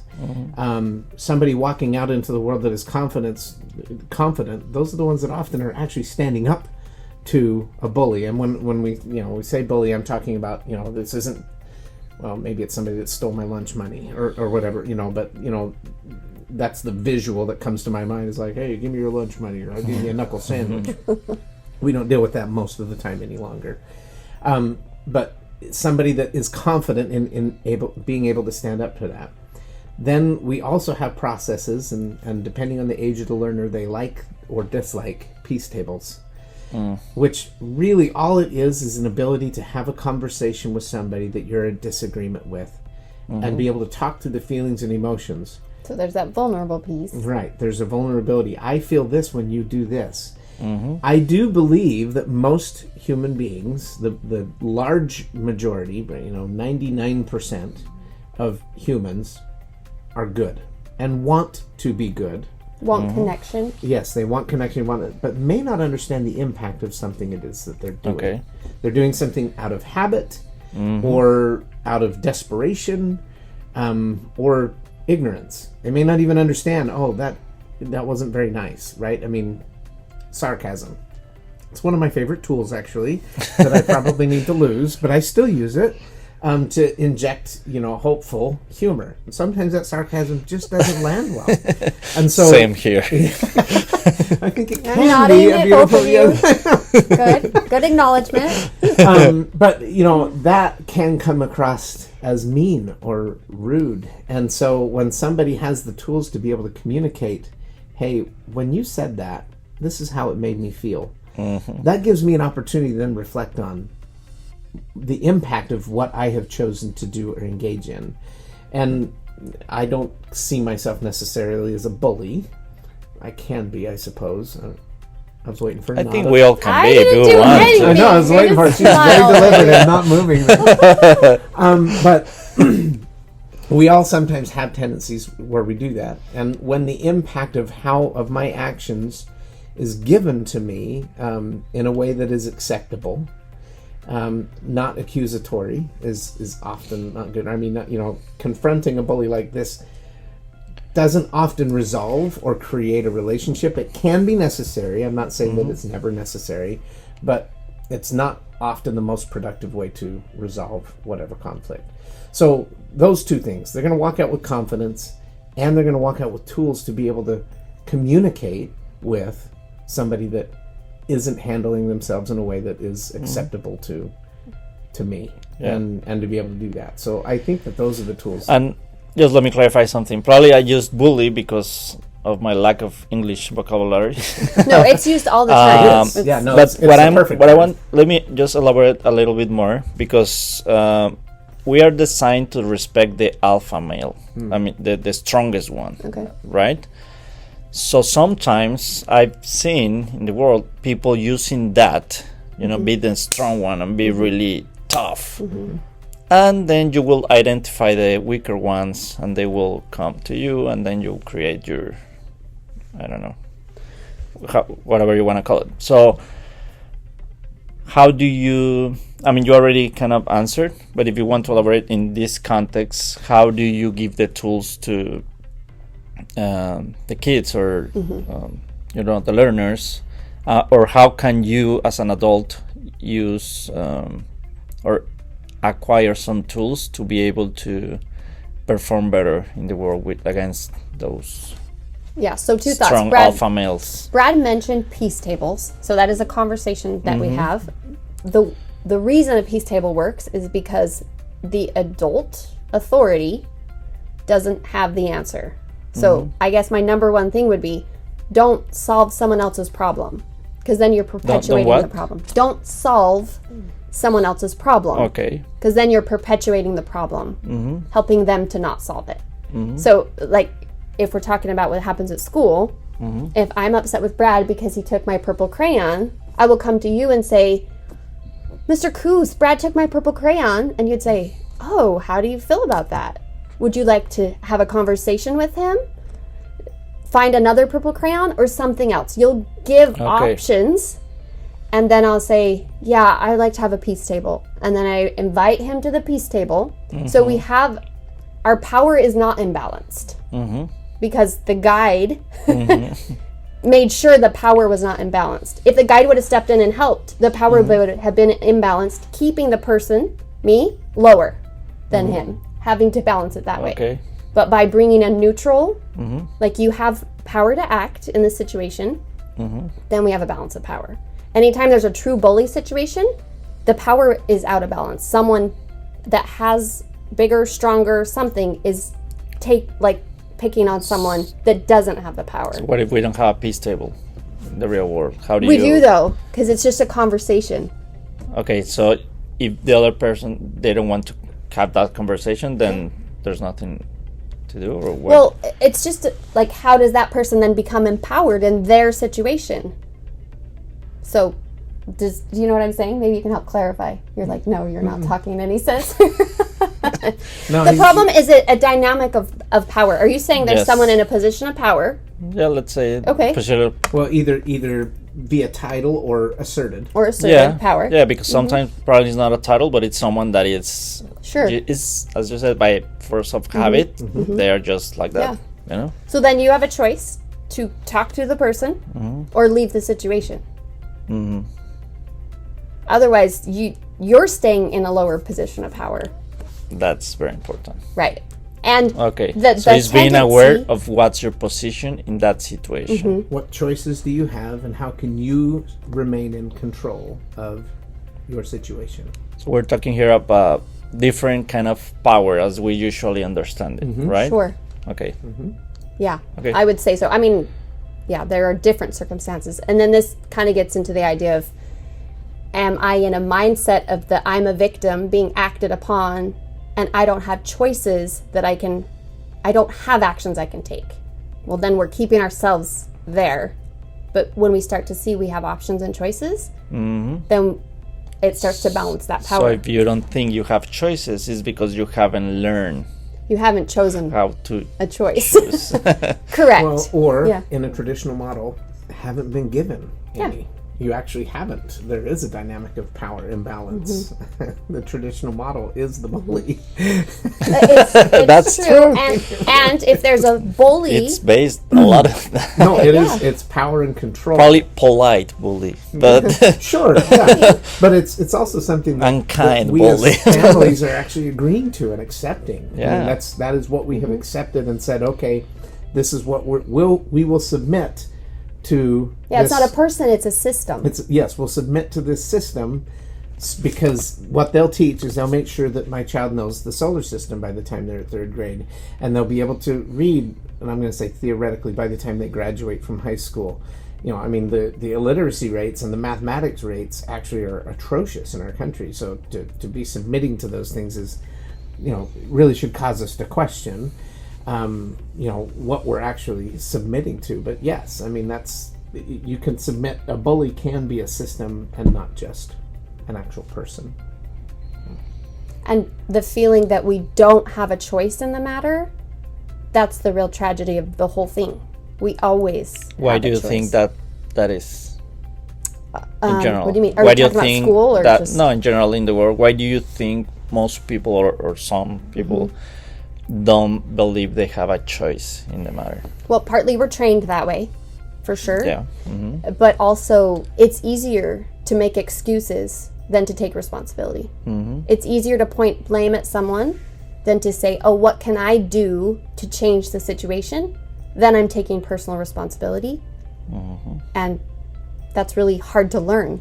That is why for us, this is why this matters so much. Yeah. They can learn to be 100% accountable for their thoughts, beliefs, words, and actions from the time they're very young.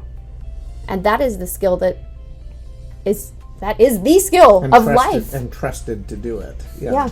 So we're in a situation in the world that we are already in a tough situation, right? We are already in a not so good situation. So what do we do for the next generation? That's what we're talking about, right? That's it. Yeah. Because probably we won't be able to fix everything with ourselves, so with our generation, but we can do something for the next one, right? Yes. And then let's see the other side of the coin, okay? When you how do you empower a person who usually is weak or insecure without giving them solutions or doing the work for them? You already kind of talk about that. Because it's very easy when you already feel confident, right, to not give answers. And this is a constant topic, in Acton. If you give them solutions, that you will build up some dependency. Right. So how do you empower the person or be patient enough inside themselves to not give all the answers, It comes back to because your that's own tough. your own self-control, your own This is why I have the utmost respect for our team, because this is the question that they wrestle with every day. I mean, we'd be silly to think that they don't actually have some good solutions that they could offer our heroes. Yeah. Because they absolutely do. And the people that work with us here are incredible, bright, brilliant, and successful. And so they have a lot of those answers right there at their fingertips that they could easily offer. But it robs the child of a great learning opportunity and experience in learning. And because, again, you can't teach somebody, or the more you try to teach somebody, the less they'll actually learn from doing it. And so learning through failure, trying things, creating strategies, that's the name of the game here. It's helping them learn that they can, and then to actually execute and create a strategy, try it out. How'd it go? It didn't go so great. What's another strategy? Create other strategies. They're capable. They just haven't been trusted with the ability or opportunity or given the space often to do it. Yeah, it takes a lot of patience. And our first value is meekness. And it goes back to this whole leadership thing. Do you have to give the answers? If you cannot, then, and it's just a matter of practice, and believing with your whole heart that giving the answers actually does them a disservice, which is a long game of education. We say this is the long game. It doesn't so much happen what happens. It doesn't matter so much what happens today. It matters what happens day after day after day after day. So if you can refrain from that. I remember 2 weeks ago when we were at the graduation ceremony, and one of them, Ethan, one of the things he said is, I really appreciate my guides not to give me the answers. Yeah. Or not to answer my questions. And I was like, wow, that's powerful. Yeah. That's and it's frustrating in the moment. Opposite. Yeah. He felt frustration. Oh my gosh. No, sure. All of them. I don't think it was that easy for either of them. Yeah. But that is actually how confidence is built. But when you see the result, it's like, okay. Yeah. It's worth it, So that's how confidence is built. By you having to do something for yourself. If someone always does it for you, you don't actually grow in confidence. So. Yeah. So before my, I think, final question for today, because I think we can keep talking for a while. Yeah. Is there anything else that you would like to clarify or elaborate on what we've been talking today? Just one idea comes to mind. We've been talking about this lately, just that the academic learning that can happens in an Acton studio is high and valuable. Sometimes we downplay it a little bit, and it is not the case. Well, almost intentionally. I think we do. Our communication to this point has been very much, we say, this is not an academic school. This is a leadership and mindset character development school. Because we didn't want to just bring the people that are like, my kid needs to go to college, he wants to go to the best one, and this is the place that they can do that. At the end of I can tell you, our statistic to this point, 100% of any learner that wanted to go to college was able to get into the college of their choice by coming here. And some with scholarship. Well, I think most of them probably, but so we have the capability, the capacity here to provide all of the academic learning that they need and then some. So not only is a door open for somebody that is pursuing, that has academic pursuit, where college is going to be necessary, they actually have a leg up. Like I say, they're going to walk into this and be like, this is so much easier than I thought it would be. Or, they just tell me what to do and I do it. I just have to do my work. And then that enables them to be even more enriched. So we've made a very intentional effort to communicate that is not what we're about. It's not the purpose. It's not the purpose of what this education is. The purpose is here, not here. We teach them. We don't teach them anything. Mm-hmm. Our goal is our goal is to help them learn to learn to learn, learn to do, and learn to be, not learn what to know. And that's what most academic places are. We're going to teach you what to know so that you can pass the exams and be able to do blah, blah, blah, blah, blah. No, we want to teach you who to be, not teach you. We want you to learn. Discover who it is that you're meant to be. And when they have that understanding in them, you can't even get in their way to stop them because they know, they have clear vision. And I think that's the one thing that we offer our learners that I don't know is out. I haven't found it anywhere else out there. And I'll probably be proven wrong in saying something like that. You're going to get some emails. Awesome. I'd love to receive the feedback so that I can grow and become more. It's not to say that other people are not doing good things or other places that you can't get all of these things somewhere else. I've just not seen it delivered in this fashion, which is why we're involved in it at all. It'd be so much easier if we could have just said, I'll just send my child to that school. Yeah. so your point, I think, was that we emphasize their identity. Yeah. Is that they can find their calling and change the world. That each person has that. That's why we're here. One very important thing you said is, usually when you finish school, it's like, okay, welcome to the real world. Yeah. And it's not easy. Mm-hmm. And I'm not saying it is, but at least what I see here is more like a continuation of applying what you already learned. Yeah. You already have the skills, and you will keep up using those tools into the world. We say that our heroes adult all day long because they are gaining real world skills by design. That is why we have to trust them, so that they have those experiences daily to pick up those real world skills that just take time to develop. And that's why it's so important being involved, because this is not something you can read in a book. It's something you have to learn. I mean, you can read, but you have to really. That's why there's so many involved. Of the same books. Exactly, but you need to learn on every day, right? With practice, and that's part of what I like being part of this community. And last one, hopefully. As I said before, people around here express really well of you, and I do too.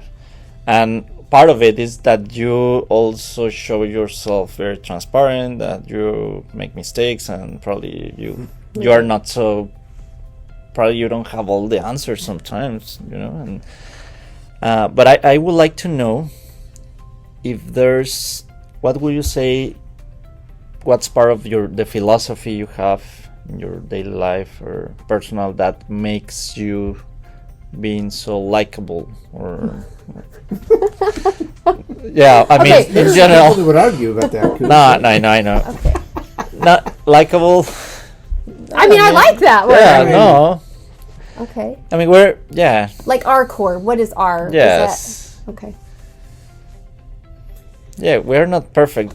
Human beings are imperfect by definition, but there's some people that you feel more comfortable to be part of their community, like you. So I just want to know what's your personal philosophy about life, the world. Yeah. Well, I don't know if it's the shortest answer or the longest answer, I'm not sure. But I think that our faith is at the core of who we are and why we're able to operate in the space of creation and trust. We believe that we're children of our Heavenly Father, and therefore these children that we're entrusted with are children of our Heavenly Father. He is the greatest creator that he is the creator. And he has given us these capabilities. We have inherited from him this divine nature that means that every child is a genius, destined to grow into something incredible. And because that is at the core of who we are, it becomes very easy to, well, I say very easy. It's not always very easy. But when we come back to that core, that we're all children of a loving Heavenly Father that wants the best for us. It's not something that we ingrain in our education, our model here. Religion is not. No, not at all. But it is at the core of who we are that empowers us to be able to move forward with absolute trust and faith in these heroes that have been placed in our path, in these families that we get the opportunity to connect with in a very real way and sense. And because we're children of our Heavenly Father, we're brothers and sisters. We're family. And as a worldwide and global family, when we see the world that way, it changes the way that we interact with each other. It's easy to forget. Pride is really sneaky. And it's really, really easy to disconnect from that in certain moments. And there are definitely moments where we are super far disconnected from that core. And we have to fight and come back to who it is that we actually are. And so I think that not that it sets us apart, because I know we're not unique in this, in a faith in God and a trust in God. But I guess the other side of that is that, well, not the other side of it, but in conjunction with that is the Savior Jesus Christ. An absolute knowledge and trust that we can make mistakes and come back from that. That's why failure is so important in every aspect in our lives. We have to know that we're going to fail and we're going to need redemption. And so even in the systems that we utilize, it's not like, we talk about, the systems they're kind of like repentance, which is a religious concept, but it really kind of, it's very, very similar. And I'm not trying to, we're creating something so that I can be like God. It's not like that. Like, hey, well, I forgive you, you're absolved. But, it has nothing to do with any of that, but everything to do with this is life at its core. As humans, as people, we make mistakes, we fall short, and we need something to help us. We need to come up with strategies. We're creators by nature. We're like our Heavenly Father, and that's something that's inside us. And so we can create strategies, solutions, ways to become better, connect with our Savior that then allows us to become more than we are naturally. We make promises and we fall short, and then we try and fix it with each other and our community. So when you said it's easy because you already know what's correct, what's right, and what's not. Probably it's not easy to implement that, but it's easy to know what's right. Okay, you agree? Kinda. That's making then an assumption that I know what's right, which is what I've had to, realize over the last few years, is that I'm not. I don't know. I don't, with our whole life is a gigantic Socratic discussion where, there probably is a right or wrong answer, but I don't know it. And God gives me the freedom to be able to discover that on my own and to fall and make mistakes and come up with strategies to be able to rise up from that. So, yeah, it's not easy, and I don't claim to know it, but I do think that I have direction and guidance that can constantly point me in the right direction if I'm constantly making an effort to be connected with that power. I mean, for you personally. Yes. And that is also available to every other person as well. Yeah, and I agree with you. I also believe that independently of what your faith is, believing in a higher power, that's very important, because that's what's keeping our pride. I don't know how to say it, but around. Well, it goes back to like our spot in the universe. Like you said earlier, it's our spot in the universe. Yeah. It's not just.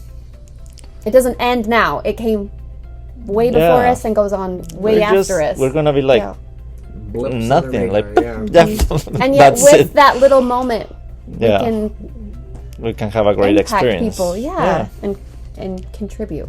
Yeah, I mean, if we're here, let's have a good experience of life. Do you agree? Yeah. Oh, we do. That is actually the heart of all of it. Is we want everyone to be happy. And there are certain things that provide people happiness, and freedom and choice is one of those. Freedom within guardrails of respect. And challenges, solving challenges is part of that happiness too. Do you agree? Because I also believe in that. I think we have a really not correct concept of what happiness is. Oh. Yes. It's I'm happy. No, come on. Yeah. It's not like that. Well, there's a difference between pleasure and happiness. Joy. Or joy. Yeah, no, I agree. And all of that to say, you know, from our perspective, actually, we don't have this stranglehold on truth, right? It's so important to us, especially for our children, to be able to see and experience a broad spectrum of what people think truth is. That ultimately is what will allow our children to come to a conclusion of who they are, who they believe that they are. It's this exposure to new ideas and concepts. It's actually one of the reasons we are not a religious school, because you become an echo chamber. You know, it's so important and vital to be able to be exposed, and not just our children. I mean, some of the best relationships we now have is because of this community that we get to be a part of. People from all faiths and sects coming together, sharing ideas, and beliefs, being vulnerable with each other. And I mean, one of my favorite conversations to have with people is what they believe, because when we come to an understanding, again, I mean, to Michelle's point earlier, we see that there's actually far less conflict with what we believe than what we believe is there, because we have a lot more in common. There's so much more in common. Yes. And I as I've done, I mean, not like a deep study of a variety of religions, but I've sought out and have friends at multiple faiths, and I'm like, yeah, we agree, like on, again, 99% of all of the concepts are the same, and it doesn't matter what religion you are, or if you're even a religion at all, or politic beliefs, or 100%. Economical situation. We're all humans, I agree with but you. it's this pride thing that continues to drive this wedge between us, and as a society we've allowed that wedge to completely separate us to where we can't even see the other side of the chasm any longer. And that's what we're actively trying to bridge, and the mission that we're a part of now is to bring the chasm closer, so that we foster a generation of leaders that go out and they change the world, the landscape of the world, by bringing it closer together and helping people see we're not that far apart. Well, I think it starts to sound a little bit like moral relativism. It's not that. You know, one of our things that we say is to lead for goodness sake. Have the courage to lead for goodness sake. So have something that you stand for. Have virtues and morals that respect others, which is why the diamond guardrails, we can hold those, because they are a respect for other people and their rights and their right to act, their opportunity to act and choose. So let's get together in conversation, in respect, in appreciation for each other. Yeah. And love. And love. Because That's the answer. That's the answer to That everything. took us that long to get to that. Okay. All you need is love. They said Oh, it. They said it. The Beatles had it all that time ago. Probably. And it seems like it shouldn't have a place in school or in work environments. And that's the problem. We've taken it out, and we have to put it Yeah. back. I think that's a good way to finish this with love. With love. Is that okay? Yes, we love you. Okay. Okay. Love you all. Love you all. Love you.